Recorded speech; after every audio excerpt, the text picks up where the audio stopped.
Welcome back to another episode of the Contagious Culture Podcast. I'm your host, Kyle King, and the goal of this podcast is to create ecosystems and environments where people thrive. Look, today I'm so excited. I'm so excited. It's so good to see you, Lina. I have one of my friends back, the world traveler herself. I literally feel like every time I talk to you, you are somewhere else in the world or just getting back. How you doing this morning? I am great. Delighted to be here. This is something I've been really looking forward to.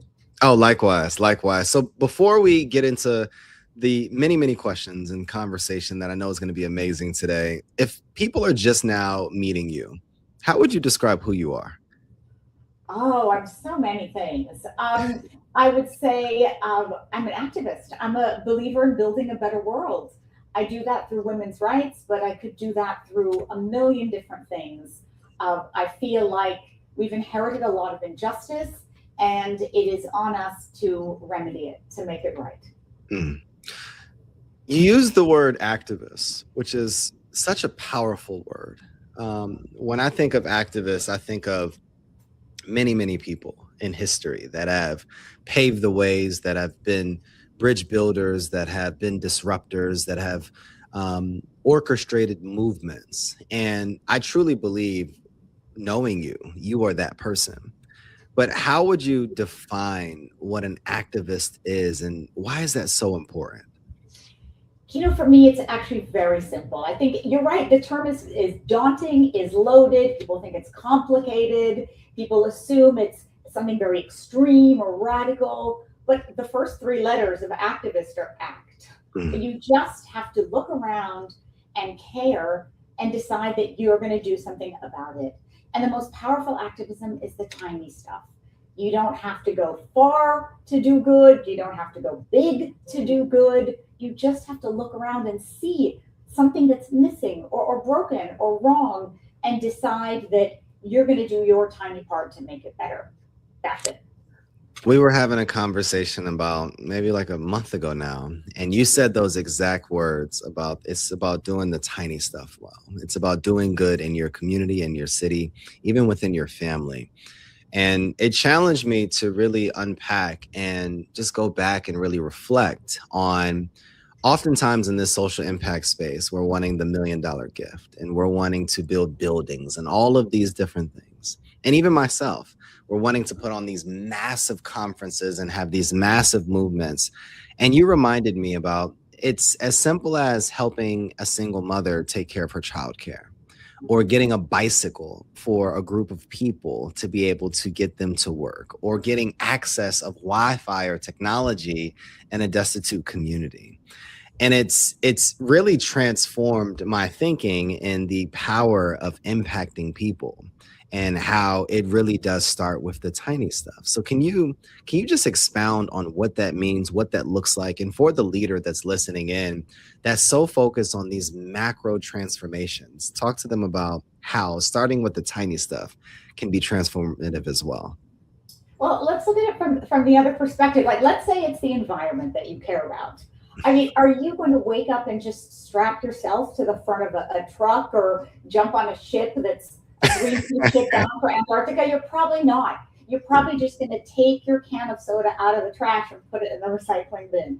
And imagine if you did that every day. And then imagine if your neighbor did that. And then your whole community did that. And your whole country did that. I mean, those are the small things that are going to make a difference. And if it's not actionable in your immediate space or achievable or even rewarding in the smallest ways, you're not going to be able to do it. You're not going to be able to keep it up. You can't sustain it. You don't see any results. You want these big victories. You want to radically transform stuff. You'll never get there. So what will you do? You'll shrug your shoulders. You say, forget it. Can't do this. I'm too small. I'm just one person. I'll never get anywhere. And then you just sit in your whole pile of unrecycled stuff. And where are we? Mm. So for me, it's that idea of making it bite-sized and tangible and accessible to people, demystifying it, breaking down all the complicated stuff to say, you just have to care about what's going on around you. Exactly. And to take those small actions, because behavior is contagious, right? So like, make your behavior good behavior, and then let's hope that people are inspired by that and they do the same. And if everybody took their little cans out of the trash and put them in their, I mean, Bam, right? That's Yeah. one very simple solution. Let me ask you this, and I love what you mentioned earlier. It's just like, what do you care about? Like, what are the problems that, that lead you forward, that get you inspired or get you aggravated, that you really want to be able to solve? What do you care about? Like, what are the things that you're committed to transforming? Right now in the world that we're living in, there's so much that's broken. I look around and there's wars that show no signs of ending, extreme poverty, and it's getting worse, and it's affecting all of us. We don't have access to basic resources, schools, and healthcare, and shelter, and all of the things that you need to live a decent and safe life. We don't even have choices, options, opportunities, resources, access, a place to raise our voice freely. All of those things are, we're going backwards. Social indicators tell us this. This isn't me. Yeah. These are facts. If you look at something like women's rights, where I tend to focus a lot of my energy, the gender gap is not getting any smaller. We need 130 some years before we close that at the present pace, but we're also losing ground. Like, we're losing rights, we're losing freedom, we're losing up. So, what do we make of the world as it is? Like, even for somebody like me, who is a career activist or lifelong activist, well, it's very easy to just shrug my shoulders and say, this is just so overwhelming, so depressing. I want to stick my head in the sand like an ostrich and never deal with it. But, I remind myself that we have moved. If you take the long view, and it's painful, but, look at like the long arc of history, as they say. Yeah. And you can see that, yes, there have been microscopic changes. There are net gains. It's not great, no, and that is not reassuring. But at the same time, where would we be if we hadn't fought? Exactly. That's what I think.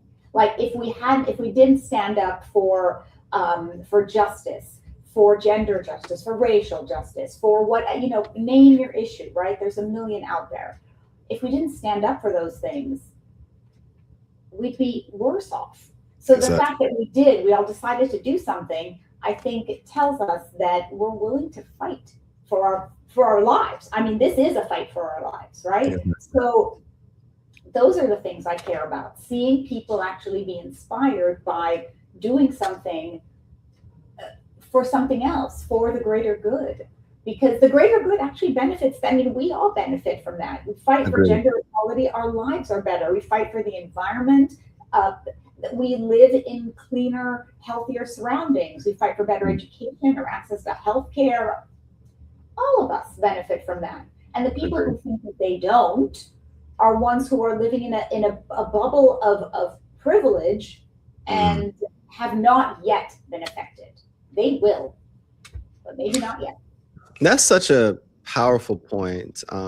We did a learning lab series. So every other Friday here in Charlotte, we're doing a Friday morning fundraising series. So we're bringing a group of nonprofit leaders together, and we're talking about all things social impact. How do we be transformative in advancing our impact in our community? And in the introduction, what I wanted to do initially was, instead of just all of us introducing ourselves, like, I'm the executive director of this, or I'm the chief philanthropy officer of this organization, we had them answer a question. And it was either, number one, what's a piece of advice that you've received that really changed your life? And number two, which way are you impacting people, like, right now in your community? And what you said earlier just really spoke to me, because it's like, what are you fighting for? And I would challenge everybody listening to ask that question.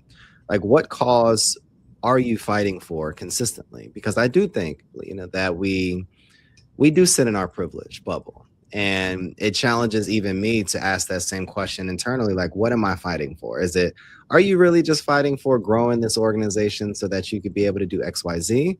Or are you really fighting to create access and pathways for other people? And it gets me back to your thought about gender equality. You've worked across many, many countries over the years. And, I'd love to know, what's one of the single biggest misconceptions that leaders have about achieving gender equality? Ooh, you know, at some point though, just to put a pin in this, I also want to answer the like my greatest advice that I got because that Oh one yeah, just went through my head. So let's go back to put a pin in that one. I got you. The misconceptions about gender equality. That first of all, it's too hard. It's impossible, irrelevant, complicated, sensitive, political, Mm, difficult. You know, so it's easy to park it and dismiss it for those reasons. Or the opposite is we've already achieved it. Like, ladies, what are you still arguing about? You know, your lives are great. So I find these two very different sort of perspectives. Like, you know, inequality. What inequality? And the other wow. side being like, we don't even know where to start, and we're not going to touch this. That's why in the spaces where I've worked over the exhausting decades, I find that gender equality, women's rights, that is the last thing to be funded, the Mm, least thing to be funded, the first thing to be defunded, unfunded, and never again refunded, if you will. It it is just so easy for people to say, well, let's just take that money out of there and cancel that program. It is happening right now. We are living in that space. Like, look at what is happening in gigantic structures like the United Nations, consolidating women's rights organizations, programs, people. All of my friends and colleagues are being sacked effectively because yeah, this is no longer a priority, which would lead me to ask, well, you know, good, if you think that we've all done our jobs so well that we've gotten there and you just don't need it. I mean, I would love to work myself out of a job. I'd love to do something else. I mean, I don't know, maybe I could knit, maybe I could do origami. Like, I'd love to do other things with my life. I don't even know what those things are because we cannot stop now. So I mean, the fact that these things are being these programs are being killed, unplugged. What's that saying? You know, it's just mm, not a priority. And also, the other problem I have with this is that people think women's rights are a nice to have and not a must have. You know, and I look at what's happened in this country with different administrations that treat women's rights like a light switch. You flick on, you flick off, and say we're red, we're blue, we're stop, we're go, we're okay, yes, women's rights, no. You know, that's not how rights work, that's actually. I good. mean, I think, you know, America needs a lesson, a reminder that rights are not negotiable. It does not matter who is in power. Rights are rights that nobody gives or grants. We just get because we are human, and that is how it goes. Mm, So there is nobody who has any power on earth to on, off, yes, no, agree, disagree. You just do not. So those that kind of the fact that we're still fighting that very basic, you know, as exactly. as a woman, do I not exist in a human body and like bleed the same? And you know, why is that complicated? Why are we still arguing these things? No, I agree. Interesting. So I'm always of the practical, the tactical, the what's next, the what now. What do we do? Like, leaders are listening in right now.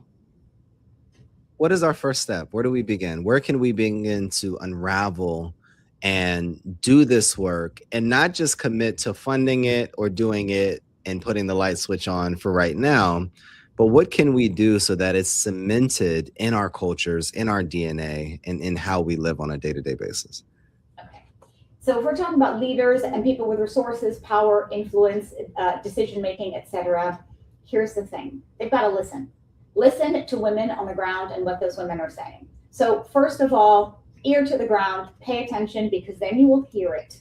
When you hear it, you start to understand. When you understand, you start to empathize. When you empathize, that's you don't ever undo those things. And then you realize that there are people, women and men too, who have been fighting for this for generations. And they deserve our support, our resources. They deserve whatever access or opportunities we might have that we can give to them. All right, I say this as if I'm a leader and decision maker. You know, Yeah. I wish I had held onto the purse strings and could, you know, just tear that open and see that. But the thing is, you know, there are women, individual women activists, women who are leading organizations on the ground that are tiny, that are unfunded, that continue doing the work because they know that it needs to be done, and they are the ones who are going to just stand up and do it. So what we need to do is redirect the way we do this work and give them the resources, I mean, full access to money and to be able to decide what to do with that money in an unrestricted way. I mean, the way we have managed this sort of colonial understanding of development funding, like we're going to decide what the projects are and what the priorities are, and then we're going to give you little scraps. Yeah. And you're all going to scramble for those scraps because not everyone's going to get a crumb, right? You're all going to fight each other for those crumbs.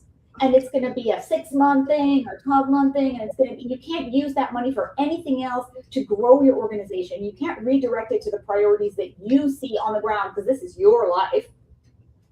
And that's how it tends to, and we repeat that. And that for me is a very unhealthy way to try and make change. It's not successful. And then we blame people for failing to execute, for failing to make change or move the needle or close the gender gap or whatever. But it's the way that we have confined them to these narrow spaces. But imagine if we were able to say, you know what? You know exactly what this is, your community and your life. Exactly. Take this money and do whatever you see fit with it. Make the change that you know far better than me because you've been there forever. You'll be there long after I'm gone. Mm. And they will make it right. You've got to just trust people because they have agency and they know what they're doing. What about on the other side? The leader similar to you that has the courage and the boldness to push this work, to build those bridges, and they're continuously met with barrier after barrier after barrier. What would be your word of encouragement to them to continue to keep their fire burning and stay encouraged to keep doing this work? I love that you asked me this because you basically just led me to what is my next book coming out in September. It's called Feminist Firestarter, Activism for an Unraveling World, which is basically how to keep doing it, how to pivot, how to find other ways, entry points, what other people have done that you might find inspiration from, going small, going local, shifting, being more strategic, changing your tactics, whatever you need to do, pushing back, pushing forward, all of that stuff to be able to just keep going. Even if it's smaller, even if it's harder, just keep going. I mean, what standing still effectively is moving backwards. The wave's coming. You know, if you stand still, it's just going to push you down. It's going to go right over you, and there you go. That's not an answer. You know, for me, what I say to people is, yes, there is opposition, and that opposition is scary, but that's not our greatest enemy. Our greatest enemy is apathy. Our greatest enemy is when we shrug our shoulders and we say, I don't know, I can't, I won't, forget it. Exactly. That's the problem. And has this environment made it 10 times harder? Absolutely. Can we get 10 times stronger, 10 times bigger? We get 100 times bigger for sure. So this book for me is not for you and me. It's for people who are on the periphery, who are thinking, something's going on, I don't really like it, don't know how to put my finger on it, but I feel uncomfortable in this world. This is not the world that I wanted for myself, for my children, for my pets and plants and whatever other living things in your midst. You know, this isn't the world I wanted. And it helps you to identify that, to pinpoint the things, and then to hopefully find the things that really that punch you in the gut, you know? That exactly. punch you in the stomach and say, oh, that's it. That's my line, and it's just been crossed. And I need to do something about that. And it's very, the beauty of it is that it's small, right? It's like I met a woman, can I tell you a story? Oh, yeah. So I met an amazing woman in Kenya who works in Kibera, in the biggest slum in the country, if not in that entire region. And she came into this space and she saw these girls on their own, often victims of violence, with nowhere to go and no structure and so she just saw a problem and decided, okay, well, I'm going to create this space and take some of these girls in and see if I can help them be safe and get an education and get them to school and whatever. Okay, well, then she realized that they're not going to school for like a week, a month, because they have their periods and they don't have pads. So she's like, well, okay, that's another problem. I'm going to get pads. She got pads. And then that didn't solve the problem because she realized they don't have underwear. So she got that. I mean, so the point is that that the solutions are sometimes very simple. You just need to sit, listen, look, learn, and then do something. If you can do something about it, you don't have to. She saved hundreds of thousands of dollars. You don't have to do that. You just do what is in your space, Mm, and that's all. That's already great. That's already more than most people are doing. And why doesn't everybody just do that? exactly. You know, one thing that I recognize in doing that is that there's a weight attached to doing the work. There's a serious weight that we oftentimes don't talk about. And you've carried that weight for global crisis for decades at this point. How do you protect your spirit and sustain your energy in the work when you continue to see these continuous challenges around the world? It's hard. I'm not gonna lie. I mean, and I feel it from so many angles because I'm also affected personally. I mean, I think it's personal for all of us, really, if we're paying attention. But I'm Palestinian and Lebanese. I come from two countries right now that are in the headlines every single day. I mean, enough the personal pain, the generational trauma, the injustice, the crimes that we are effectively condoning that are happening right in front of us with no one stopping. So all of that, and that I have still dedicated my life to the service of the issues that I care about, makes it even harder. But all the more important because how can I stay quiet now, even if it costs me? And I think, I feel like it's very easy to deflate and to be defeated. But what I've done is try to do the small things. Get up every day and do the one thing. And sometimes that's, I'll write a piece where I'll say, here's how I see this situation. Here's how I see what's going on in Palestine. Here's what this means. Here's what this means for women. Here's what's happening in Iran and Sudan and whatever. And if I write something that's very simple and accessible, readable, understandable, I often have people writing to me saying, oh, thank you for saying it. And now I understand it. And I think, okay, if words are my weapon, because that's all I've got, right? Yeah. Then let me use them. Let me wield them wisely because I have a responsibility. I have a duty to do that. Yeah. And let them make an impact. Sitting here writing books and whatever, that who knows how many people are going to read outside of like my mom and hopefully you. Is that going to change? Well, maybe. Like I do whatever I've got with the tools that I have. That's good. And I think that's the way that I keep going because now, especially now, it is just so hard. And if it means scaling it back a little bit, a little bit of self-care, a little bit of time off or time away or switching off, whatever you need to do, you do. Like I came into that understanding very late. I came to this understanding of take care of yourself after decades of it, or it's in the small things. These are not learnings that landed in my lap the minute I started. I had absolutely no idea. I just bulldozed forward and I was like, this has to work. And it is going to work in my lifetime, and I'm going to set myself on fire to make it work. Exactly. And learning that. That's a daily. It's a daily. Of course. It's a daily lesson. I remind myself. I love to peel the curtain back on the actual person and kind of go back to something that we mentioned a little bit earlier. Like, what is a piece of advice that you've received that really changed your life? My favorite one, and I tell this story often, came to me in the form of street art, graffiti. Right? I mean, read that stuff because it's there for a reason, right? And artists are activists, and sometimes, they put things out there. Yep.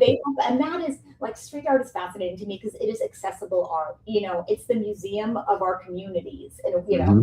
And yes, sometimes it's like it's inappropriate or it's vandalism, but other times there's beauty and there's a message. So I was in Nepal 2015 after the earthquake. And so I was sent, I was deployed to to work on women's rights and sexual violence in the aftermath of the earthquake. And I've been doing that already for a month, exhausted, 7 days a week, 16-hour, 18-hour days. And very early one morning, it was just as the sun was coming up, it was probably 5 a.m. I was walking into the office, walking towards the office, walking through the streets of Kathmandu, and feeling particularly distraught, actually. Unsatisfied, frustrated by what was going on and the inability to make change and make gains, and not sure what to do, how much more I could do, what more could I give, what more could I say, what more could I fight. And so I really felt like I hit a wall. When quite literally I hit a wall, because I turned a corner that I had never turned before. I was trying to go a different way, just to give myself 5 minutes extra before getting to the office. And like 5 o'clock in the morning. So do we need to be in the office at that hour? I mean, yes, in an emergency you do. So I turned a different corner and I hit a dead end. And there in front of me was this big, freshly painted street art that said, "Start where you stand." And I stood there and I looked at it. And I was like, oh, all right. I mean, I get that. I think I get that. Took a picture of it, kept it, took a mental picture of it as well, swallowed it, put it in my belly, where that stuff goes, and went on with my day. And I was like, start where you stand. What does that mean? And I feel like it means exactly what I've been saying. This idea of not feeling like you have to fix everything or take on everything or see these great gains in order to recognize the value of your life and of your contributions, but rather to do those small things, to buy the pads and underwear for the few girls who don't have the pads and underwear, to do the tiny things in the space that you've got. So that's what I say very often. Start where you stand. Start where you stand. I want everybody listening to start where you stand. There's so much power in that one statement. And I think a lot of times we have these big, hairy, audacious goals, and we're having these massive visions and all of these different things. And we're secretly hiding the very impact that we can make where we currently stand. Lina, I have one question and one sentence that I'd love for you to finish. The world would be different for women if we what? If we treated people the way we'd like to be treated, if we treated women the way we expect to be treated ourselves. It is very simple. Everybody knows what is right and wrong. People who say they don't understand the lines of harassment or don't understand the boundary or don't know how to deal with, Me Too. Yes, you do. Would you want someone to say that to you? Would you want someone to do you want someone to touch your butt in the elevator? I mean, it is very simple. It is about decency. It is about dignity. It is about respect. It is not complicated. That's it. It is about our core values as humans that are now fundamentally compromised.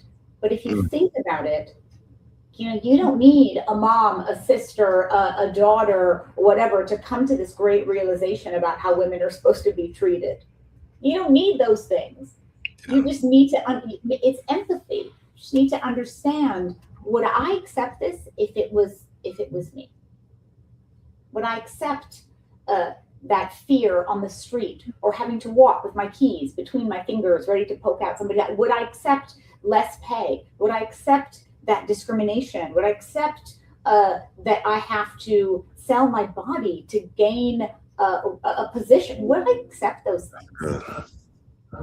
Would you? I mean, maybe there are people who would, but generally, whatever boundaries or self-respect you have for yourself, apply that to other people, and there you are. That's good.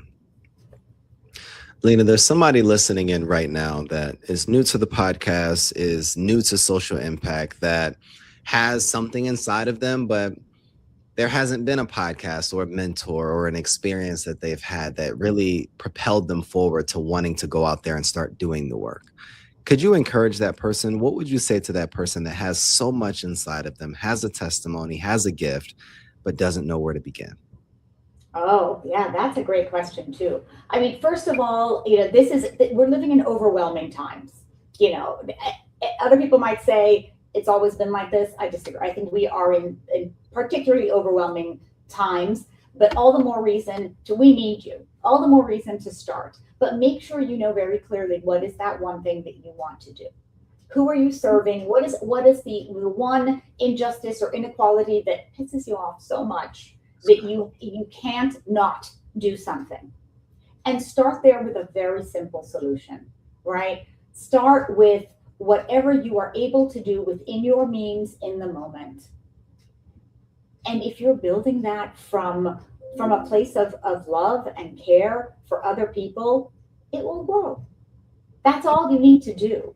It's going to start very small and very simple, but you know it already. You feel it in your gut. You see that need. You know that there is something that you can do, or maybe you don't know what the thing is, but then you go back and listen, and then you ask, and then you speak to those people that you're concerned about, that you care about, and say, tell me. I mean, when I used to go into war zones or the aftermath of natural disaster, I would meet women, hundreds of women all the time, who are from all different walks of life, all different languages and cultures and countries and contexts. And I would always ask them the same question. I would say, do you feel safe? Mm. That for me was my greatest concern. If you don't feel safe, you're not free. And if you're not, you can't do anything. It doesn't matter what you give people. Safety first. Do you feel safe? And I know the answer. It's no. It's always no. And so they say no. And I say, what do you need to make you feel safe? And listen. And they will tell you. And if it is within my means to do it, I do. If I need to take that to more organizations, more people, I do it. I make sure that those voices come into the bigger spaces where decisions are being made and money is being allocated, because women said this is what they want. Yeah. That's it. That's it. And it is so easy to do that. I mean, we say we give voice to the voiceless or whatever. I hate that. No, everybody has a voice. We're just not listening.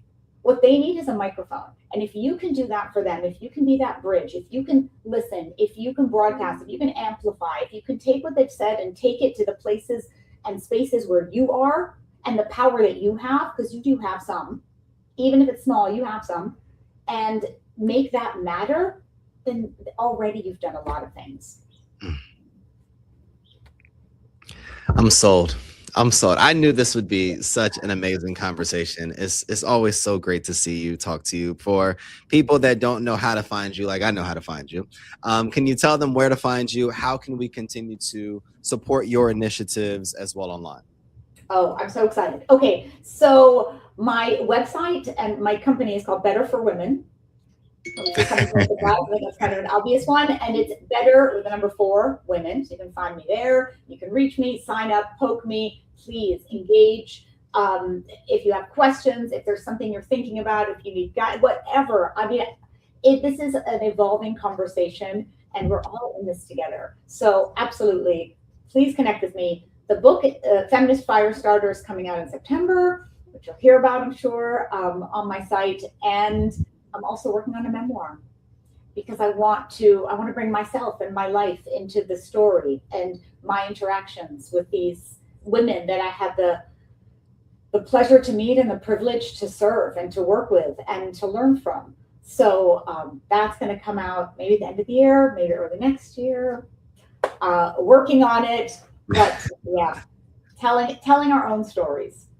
I appreciate you so much. This conversation was amazing, and I'm so glad that we were able to have it. I remember, again, our first conversation that we had about a month ago or so. I was so fired up and just ready to just go beat down a wall. So now I'm gonna go start searching for graffiti so that it can really touch me in the way that it touched you. Thank you so very much for just again sharing your heart, sharing your wisdom, sharing your story, and sharing practical steps that we can actually take so that we can start doing this work where we stand. If you are a listener listening in, one of the questions that we always ask our listeners is, what type of culture are you spreading? The energy you bring is the culture you create. Go make yours worth catching. We will see you all next episode.